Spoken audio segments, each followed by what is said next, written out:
جب یہ ان کے ہاں یہ عرش پیدا ہوئی اس بیانی کے مصنفین کے ہاں، اس دور میں تو جو ہمارا سیاسی افق تھا وہاں پر تو ایسے علمی، ایسے نابغہ اور ایسے ہی بے مثل اور کردار کے اعلیٰ روشن چراغ سیاستدان بیٹھے ہوئے تھے۔ مولانا ابوالعلا صاحب مودودی تھے، وہاں پر مفتی محمود تھے، فیروز خان نون تھے، وہاں پر عبدالرب نشتر کے خانوادہ پورا موجود تھا، حسین شہید سہروردی۔ ان لوگوں کے ہاں تو کرپشن کا کوئی شائبہ بھی نہیں، کوئی تصور بھی نہیں۔ یہ کہاں سے نازل ہوئے ہیں؟ ان کو جبریل امین نے کوئی الہام کیا ہے؟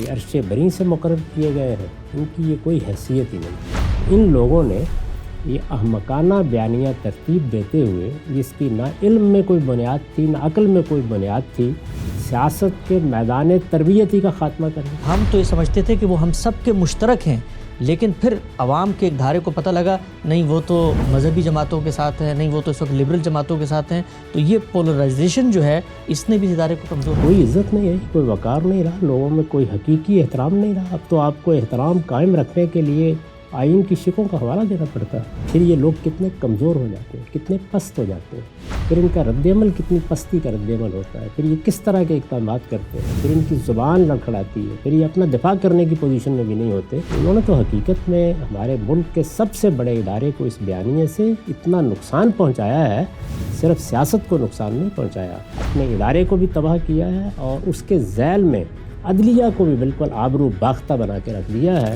اور نتیجے کے طور پر پورے ملک کی معیشت، سیاست، ہر چیز غارت ہو کے رہ گئی ہے۔